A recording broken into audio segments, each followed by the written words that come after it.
Hola, ¿cómo están? Bienvenidos a un nuevo episodio de Proyecto Salud. El día de hoy estamos con un experto en el sistema de salud.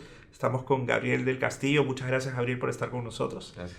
Gabriel es un experto en el sistema de salud. Es actualmente el director de la maestría de Supply Chain Management de la Universidad del Pacífico. Ha sido expresidente de Salud y ha tenido una serie de cargos tanto en el sector público como en el privado, lo cual le da una visión muy interesante del sistema de salud. Así que gracias por estar con nosotros hoy. Un gusto. Gabriel, como mencionaba, tú has tenido la oportunidad en los últimos años de trabajar tanto en el sector privado como en el sector público, en el sector salud, y eso te ha dado una visión, creo yo, integral de todo el sistema. Por ello quería empezar preguntándote un poco, ¿qué avances, en tu opinión, ha tenido la salud en el Perú en los últimos años? Mira, yo pienso que han habido avances en el sector privado sustantivos, pero en el sector público yo creo que han sido pocos y no suficientes. Y hay un potencial enorme de que muchos de los avances que se conocen del sector privado sean transferidos al sector público. Ahora, en el sector público no es que la realidad sea igual, hay una realidad compleja, mucho más grande, con retos de una dimensión, yo creo que tienen que ser abordados con estrategias especiales. Sin embargo, asuntos como el abastecimiento de medicinas, por ejemplo, el manejo de las redes logísticas, son temas, por haber citado solamente estos ejemplos, que en el sector privado están resueltos, pero en el sector público está costando muchísimo sacarlos adelante. Se ha mejorado creando algunos modelos, por ejemplo, para la atención de primer nivel. Cuando yo estuve en salud se creó un modelo piloto para la atención de primer nivel. El piloto fue en Tacna. Se diseñaron también modelos para redes integradas de salud, que es algo que está pendiente. Se definió también una reorganización de las redes actuales para dotarlas de esa mayor integración necesaria y una serie de pasos que lamentablemente no se llegan a concretar por el cambio de administraciones, los pocos tiempos de gestión y una serie de dificultades que se dan en el sector público. Pero el potencial está ahí y hay muchas intenciones, muchos planes, muchos proyectos que están quedando en el camino, pero que es necesario concretar y llevar adelante. Interesante lo que planteas. ¿Y cuáles, en ese sentido, crees que son los retos actuales que enfrenta el sector salud? Mira, yo lo veo de la siguiente manera. Hay multitud de problemas, cantidad de problemas en todos los ámbitos de la gestión de salud pública. Pero muchos de estos problemas, en mi concepto, son síntomas de pocos problemas realmente centrales, subyacentes, que si abordamos esos pocos que son centrales y son las barreras al desarrollo del sector público en salud, yo creo que podemos resolver todos estos otros que son consecuencias y accesorios de los primeros. Y los grandes problemas están, por ejemplo, justamente en el desarrollo del primer nivel de atención. Allí, aunque el MINSA está más desarrollado que salud, los tiene en gran número, hay que justamente definir el modelo y desarrollarlo e implementarlo a fondo para que el primer nivel de atención sea no solamente el nivel que contenga la demanda y prevenga el mayor agravamiento de las dolencias de la población, sino que también sirva para que desde allí se promocione la salud, que desde allí se atienda a las personas en sus casas, que desde allí, como se ha mencionado, se contenga el agravamiento para que no suban las personas de nivel de complejidad y abarroten los hospitales, para que las emergencias no estén llenas. Y para hacer eso se necesita inversión. También se necesita desarrollar una especialidad que en el Perú está poco desarrollada, a mi entender, que es la especialidad de medicina familiar y comunitaria, que no solo corresponde a los médicos, sino también a las enfermeras y potencialmente a otros grupos ocupacionales. Ellos son los especialistas en primer nivel de atención y así como en otros países lo tienen tomado, digamos, lo manejan con la destreza y profesionalismo que eso necesita, aquí tenemos que también potenciarlo. Ya se hace en alguna medida, pero no lo suficiente. Así que el primer nivel de atención con su contención, con su prevención, con la promoción, con atención domiciliaria, con los equipos y los procesos que se requieran y sobre todo con la especialización de los profesionales, debe merecer un shock de inversión y debe ser potenciado tremendamente, ¿no? Ese es uno de los grandes temas, ¿no? El otro tema es organizarnos efectivamente en redes prestacionales integradas, ¿no? Cuando decimos integradas quiere decir que el primer nivel con un segundo nivel hospitalario y un tercer nivel de alta complejidad funcionen de manera integrada, de manera que el paciente, en la medida en que se agrave su dolencia, vaya escalando de nivel y cuando se vaya curando, vaya bajando el nivel hasta volver al control y al mantenimiento de su primer nivel. Estas redes integradas de salud son importantes porque generan ese dinamismo en el tratamiento de los pacientes y van a requerir, obviamente, sistemas de información, pero antes que nada, un diseño que tenga sentido. Y el problema de las redes integradas de salud que hoy se están anunciando, a mi entender, es que son redes a nivel regional. Y a nivel regional no tenemos las economías de escala para manejar las redes que necesitamos. Yo pienso que las redes tienen que ser hechas a nivel macro regional, aprovechar este impulso de mancomunidades que se está dando en los GORES y diseñar a ese nivel las redes integradas de salud. Las redes integradas de salud tienen otro problema en el MINSA, que son, por un lado, desde el nivel central hasta las regiones gobernadas por el MINSA, pero luego gobernadas por los gobiernos regionales. Ahí tenemos que trabajar integración de una mancomunidad con el MINSA para poder realmente integrar esas redes, ¿no? En el caso de salud de las Fuerzas Armadas y Policiales es diferente porque son instituciones unitarias, ¿no? Desde el centro se maneja el conjunto del país y ellas podrían hacer sus redes de manera más fácil, integradas como se ha mencionado. Ahora, aquí está el dilema: o hacemos redes por cada subsistema de salud o hacemos redes integradas para el país. Sí, es una buena pregunta, ¿no? Claro, ese es un gran tema. Y ese tema que no está resuelto, yo pienso que hay que avanzar por las redes por subsistema en este momento, pero potenciando el intercambio prestacional que evite en la mayor medida posible las redundancias. Y el intercambio prestacional enfocado, ¿te refieres entre las redes? Entre los subsistemas de salud, ¿no? De salud, con MINSA y gobiernos regionales, con las Fuerzas Armadas y Policiales, todos entre ellos pueden interactuar. Y una pregunta, en el caso de las redes integradas de salud, ¿has visto algunos avances que ya se hayan dado en torno a este tema? Bueno, sí, hay proyectos de inversión que se están llevando a cabo ya. En el MINSA hay uno que está orientado justamente a eso. Yo espero que ahí se dé el enfoque correcto, que es el enfoque considerando no solamente el hacer redes integradas regionales, sino a nivel de mancomunidad regional y se tome en cuenta economías de escala. ¿Para qué es esto? Para que en estos niveles de regiones integradas en una mancomunidad se puedan implementar servicios compartidos, ¿no? De manera, por ejemplo, que para una mancomunidad el servicio de ambulancia sea un servicio compartido entre todas las regiones y todos los centros de diferentes niveles de esas regiones.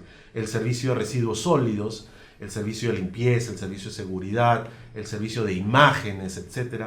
Todo eso podría ser hecho de manera conjunta. ¿Para qué? Para atraer a los especialistas en algo que sería para ellos una buena inversión y pudieran traernos niveles de profesionalismo mucho más altos que los que hoy se usan en muchos de estos servicios, que a veces son bastante precarios y a veces se contrata pues al amigo, al familiar, etc. Y eso no está bien. Tenemos que profesionalizar la prestación de estos servicios auxiliares de salud para dotar no solo a los pacientes de la mejor atención, sino a nuestros profesionales de la medicina para que puedan trabajar en buenos entornos y quieran ir a trabajar a las regiones, porque ahí hay otro problema, que es que los profesionales a veces no van a las regiones porque las condiciones no son buenas, etcétera, y se requiere dotar a estas unidades geográficas entonces de las mejores condiciones para atraerlos y para así mejorar la prestación. ¿Cómo evalúas en este contexto que nos comentas el acceso a los medicamentos en el Perú en general, como parte del sistema? Mira, yo he estado viendo el tema de abastecimiento público en los últimos meses y mi conclusión, como lo decía al comienzo, es que todo está inventado, pero no está implementado en el sector público. La disciplina logística ya tiene soluciones para el manejo de redes complejas de distribución.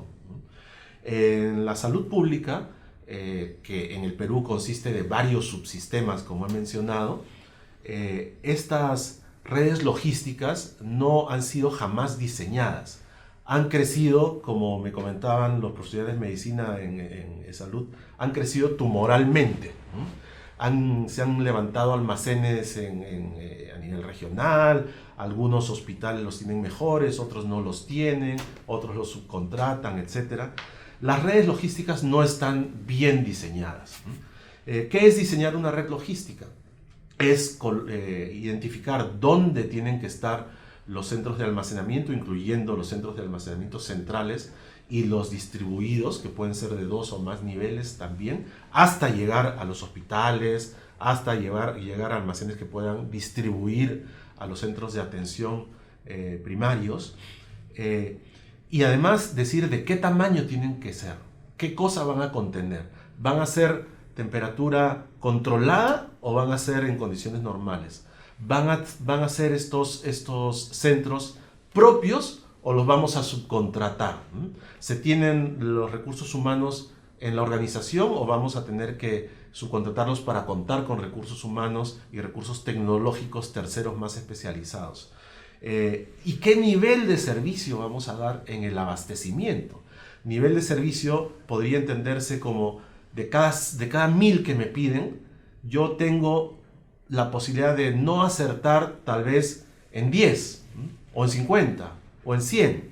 Entonces serían niveles de servicios del 99%, del 95%, de 90%. Depende de la criticidad del material. No es uniforme para todos ni para todos los lugares. Eso es diseñar una red logística. Ese esfuerzo tiene que llevarse a cabo en cada subsistema e idealmente en el conjunto de la salud peruana para que sea una guía para la construcción de estos centros y de no contarse con las posibilidades incluso para la subcontratación de estos centros allí donde se requiere. Eso en cuanto a red logística. Lo otro fundamental que pienso que está mal no solo en la salud pública sino en el sector público es el sistema de planificación logística. La planificación logística, yo soy logístico y en nuestra disciplina se ve muy mal que tenga que hacerse con un año de anticipación, con los tiempos que fija el presupuesto público. La planificación logística tiene que ser algo que se hace constantemente, y constantemente se va corrigiendo según la realidad va imponiendo condiciones. Necesidades nuevas ahí en el camino, digamos. Necesidades nuevas. Tiene que ser con un horizonte vivo que esté prolongándose a medida que avanza el tiempo. Tiene que ser con periodos de planificación semanales o en algunos casos mensuales, y si se quiere hacer con horizonte de 3 años como se está planteando, pues ahí al segundo año, tercer año se puede agregar anual, qué sé yo. Pero la planificación logística hoy en el proceso de programación que genera cuadros de necesidades, que genera planes anuales de compra, yo creo que tiene defectos de base, errores conceptuales que para los logísticos son evidentes, pero para los funcionarios públicos no lo han sido hasta el momento y deben llegar a serlos. Y allí debo mencionar una iniciativa del Ministerio de Economía y Finanzas, que es la creación de la Dirección General de Abastecimiento, que es algo a lo que hay que meterle energía, hay que meterle presupuesto, hay que meterle experiencia y hay que meterle know-how para que pueda resolver ese problema. Y red logística y planificación logística son dos de los temas clave, pero por supuesto hay muchos más, como por ejemplo gestión de almacenes, gestión de transporte, cómo se toman las decisiones de subcontratación, etcétera, etcétera, ¿no? Es un tema muy complejo que tenemos la suerte de que ya ha sido lanzado por el ministro Oliva desde el MEF, pero todavía no ha llegado a las instituciones y está en ciernes, ¿no? Ok. ¿Cómo, en el caso del sector salud, digamos, cómo evalúas la relación que existe entre el sector privado y el sector público? ¿Cuál es tu visión en ese sentido? Mira, primero la manera en que actúa cada uno es diferente, porque en el sector público pues tienes que ceñirte a ciertas reglas. Una de las reglas importantes es la ley de contrataciones, ¿no? Eso no está en el sector privado, y eso hace, por ejemplo, que las compras de equipos médicos, de medicinas, etcétera, fluyan de otra forma. La ley de contrataciones tiene que ser revisada para ver asuntos críticos. Un asunto crítico es el abastecimiento de medicinas. No se puede comprar insumos médicos, medicinas o equipos médicos inclusive con los mismos criterios que compras una silla o un escritorio o cualquier otra cosa. Se necesitan cosas especiales porque el servicio es crítico. El paciente, y yo he tenido la experiencia de ver pacientes que esperan en sus camas con fractura, ¿no?, a que se compre determinada prótesis, por ejemplo, especializada, durante meses, porque el proceso no se lleva a cabo fluidamente. Entonces, los procesos son muy largos primero.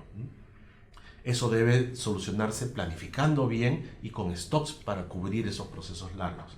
En segundo lugar, los procesos tienen problemas porque se objetan y se retrotraen, ¿no?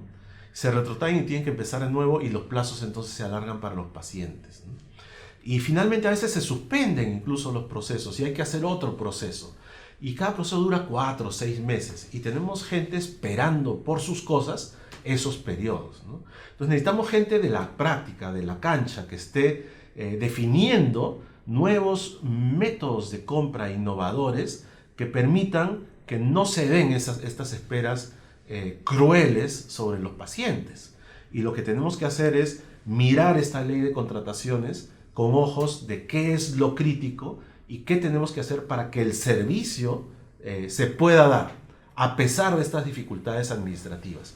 Multas, opciones de subsanación, qué sé yo, una serie de medidas que permitan que esto no sea un factor que cause sufrimiento, demoras e impacto en las personas que más lo necesitan. Aparte que de resolver toda la logística. Ahora, pero entre el sistema público y el privado hay más cosas, ¿no? Los equipos médicos en el sistema privado se mantienen bien, por ejemplo, ¿no? Tienen buen mantenimiento. En el público no hay ese mantenimiento. ¿Por qué no comprar en el sistema público equipamiento médico con su mantenimiento ya incorporado? ¿Por qué no hacer leasing para que sean renovados al cabo de su vida útil y ya tengan mantenimiento todo el tiempo, ¿no? En el público hay otros problemas, ¿no? El sector público está muy sindicalizado, está sobre sindicalizado. Yo creo que ahí también hay una gran diferencia con el sector privado. Pero hay vasos comunicantes entre los dos sectores. ¿De qué forma crees que el sector privado y el sector público pueden generar sinergias? ¿Y qué casos de repente has visto que haya ocurrido esto? Bien, cuando hablamos de sinergias entre el sector público y privado, lo primero que viene a mi mente es lo que he visto en salud con las APPs, con estos hospitales Kelly y Barton, que funcionan como son hospitales públicos, por supuesto, pero son manejados por empresas privadas especializadas y presentan para los pacientes un nivel de satisfacción del 90%, a diferencia de los hospitales que se manejan de manera pública, ¿no? Por una serie de razones que se pueden comentar. También es cierto que estos hospitales tienen un número de pacientes definido, 250.000 pacientes, y no son solo hospitales, es hospital y policlínico. Mientras que un hospital como Angamos, por ejemplo, que es puramente público, podría tener 1 millón de pacientes. Pero eso no quiere decir que tal raza, que por qué el privado tiene, el manejado por el privado tiene 250.000 y el manejado por el público 1 millón. Lo que pasa es que este es el modelo que tiene que que funcionar. Así funcionan en otras partes del mundo. Y lo que tenemos es que en la parte puramente pública hay un déficit de infraestructura y hay un déficit de gestión que hace que los hospitales estén abarrotados. Entonces, esa es una primera impresión de cómo pueden manejarse bien por el sector privado facilidades prestacionales, ¿no? Otra es el APP de Salop, que es el operador logístico de salud para Lima, que para mí hubiera sido una mejor decisión que se hubiese hecho un operador logístico para el conjunto de salud, pero solo se hizo para Lima. Okay. Ahora, este modelo que en el tiempo no ha podido consolidarse, hoy en las últimas 2 administraciones de salud está ya pudiendo llegar a todos los hospitales, hasta los más grandes de Lima, funciona con un nivel de especialización no visto en el sector público, ¿no? Y por lo tanto, allí hay prácticas que deben ser replicadas, como digo, a nivel del resto del país, en el caso de salud, y a nivel del resto de subsistemas de salud, en el caso del sistema peruano, ¿no? ¿Y qué siente que falta para que eso ocurra? Mira, falta decisión. Yo veo que, por ejemplo, en el MINSA está en marcha ya un proyecto de ley que ahora seguramente se emitirá directamente por parte del Ejecutivo, que define a Cenares, que es ha sido la Central Nacional de Compras de Bienes Estratégicos, pero lo define como el operador logístico del Estado. Eso se necesitaba y se necesita que salga esta regulación. Pero aparte de que salga, se tiene que tener en cuenta que esta entidad debe ser capaz de gestionar con estas buenas prácticas de gestión logística. Y estas buenas prácticas pueden ser gestionadas o por ellos, si son capaces de hacerlas bien y de implementarlas, o por privados, subcontratando el servicio o haciendo otras APPs o en la modalidad de contratación que corresponda, donde corresponda. Y además integrándose con los gobiernos regionales, ojalá organizados en mancomunidades. Eso que he visto, tanto en la prestación como en la provisión logística, yo creo que son grandes oportunidades que deben replicarse en los diferentes subsistemas de salud que tenemos. Y hablando de los subsistemas de salud, me gustaría conocer tu opinión de qué es lo que opinas que existan subsistemas y que no haya un único sistema, por ejemplo, y que tengamos, digamos, 3 o 4 subsistemas, depende de cuándo lo veamos, cómo lo veamos, o más, de salud. Sí, mira, lo ideal sería la integración, pero creo que ahora, en este momento, hacerlo de sopetón sería un poco utópico, ¿no? De hecho, entre los subsistemas hay resistencias de los profesionales, de los trabajadores, etcétera, a integrarse. Todo esto puede ser eventualmente bien gestionado y decidido. Pero no solamente eso, sino que hay que pensar que hay que dar algunos pasos. Hay que dar algunos pasos para llegar a ese ideal. Yo pienso que los pasos podrían ser los siguientes. El primer paso es que eSalud haga un cambio y eSalud pueda implementar la parte de IAFAS, eSalud Seguros, diferenciada de la parte de prestaciones, para que la IAFAS, que es como si fuera un aseguramiento, pudiera a sus asegurados, que serían todos los asegurados de salud, permitirles atenderse obviamente en la red de salud preferencialmente, pero ahí donde salud no tenga, por ejemplo, centros de atención primaria, porque no los tiene con tanta cobertura como los de las regiones, puedan estos asegurados atenderse en esos de las regiones o del MINSA, y ese servicio ser financiado por la IAFAS de salud. El MINSA tiene al CIS como IAFAS. Entonces, el CIS también podría permitir que sus asegurados se pudieran atender en la red de salud. La policía, por ejemplo, tiene a Saludpol, que es su IAFAS. También se podrían dar estos intercambios. Entonces, el sistema debe ser organizado en IAFAS e IPRES, aseguradores financiadores y prestadores.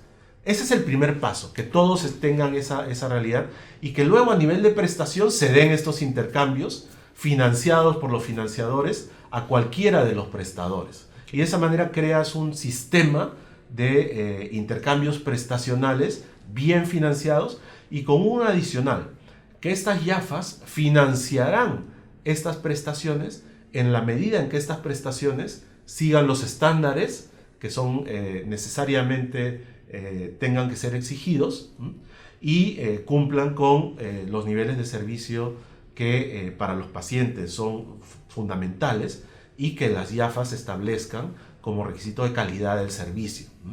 Entonces, esa dinámica virtuosa yo creo que sería un gran paso para llegar a un ideal de un sistema de salud. Interesante lo que planteas, porque eso, entiendo, permitiría sinergias entre los distintos sistemas, por supuesto, intercambiando las prestaciones, ¿no?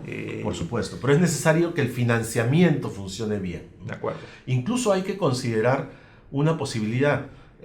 Su salud, que supervisa el conjunto de los sistemas de salud, hoy está mucho más enfocado en las prestaciones y está desarrollando sus capacidades para supervisar las IAFAs. Yo creo que no está ahí todavía, pero está en camino. Una posibilidad es que la SBS interactúe con su salud o tome incluso la supervisión de las IAFAs para acercarlas al modelo asegurador de mejor práctica. Entonces esa es una posibilidad. Su salud es un tema porque su salud depende del MINSA. Yo pienso que hay un conflicto de interés bien claro ahí, porque su salud, aparte de que depende del MINSA, supervisa al MINSA y supervisa la prestación del IMA en el MINSA. No puede ser que quien supervisa dependa del supervisado. Y por ahí institucionalmente tiene que haber una arquitectura mejor para que el supervisor independiente supervise las IAFAs con el apoyo necesario de las mejores prácticas que se requieran y supervise la prestación adecuadamente con la independencia necesaria, ¿no? Eso es importante.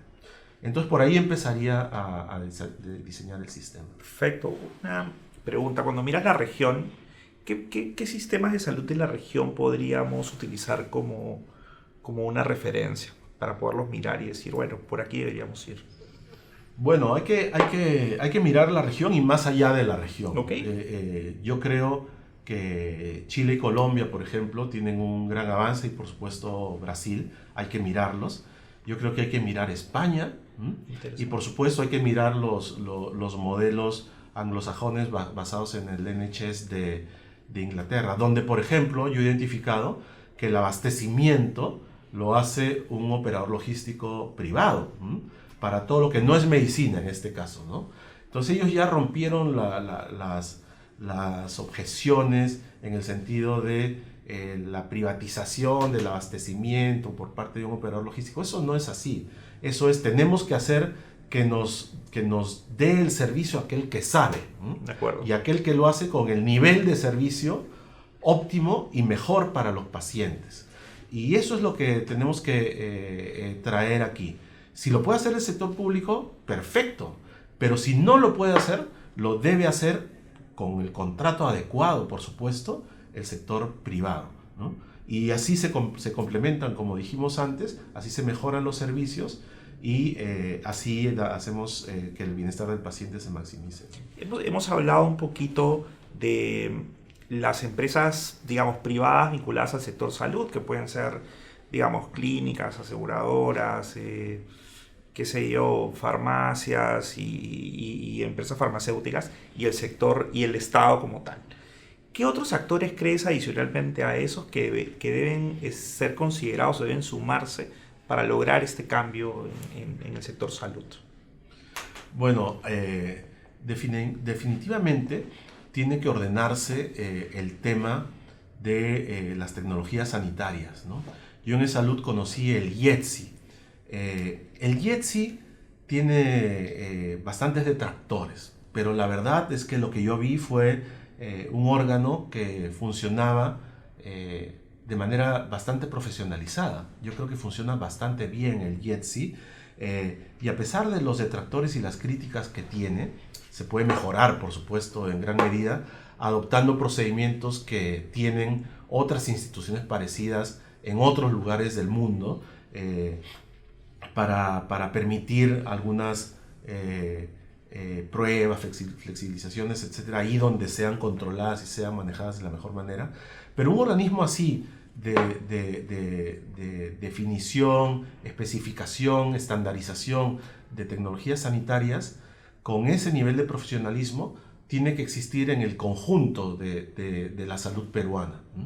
Existe, yo creo, por un lado, el IETSI y sus desarrollos de guías clínicas, de protocolos, etcétera, y su evaluación de tecnologías, pero esto debe potenciarse con ese y un buen nivel de profesionalización, con los convenios que convenga con entidades de fuera para adoptar buenas prácticas que permitan mejorar esa gestión y que se evite que por un lado un sistema vaya con unos estándares, por otro lado otro sistema vaya con otros estándares, las tecnologías que se aprueben sean las últimas que están disponibles para los pacientes y no porque no se tiene capacidad o porque nos demoramos o porque no hay convenios suficientes, se retrase la adopción de las mejores en el país.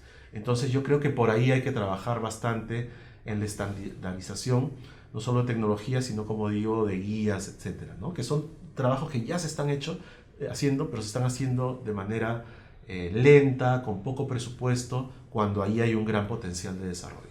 Bueno, muchas gracias, Gabriel, por la entrevista el día de hoy. Ha sido un placer tenerte aquí y haber escuchado, digamos, tu opinión, conociendo, además teniendo experiencia tanto en el público como en el privado, una opinión tan integral sobre el sistema. Muchísimas gracias por todo. Es un gusto, cuando quieran. Perfecto, y muchas gracias por habernos acompañado. Los invitamos al próximo episodio de Proyecto Salud en 15 días. Gracias.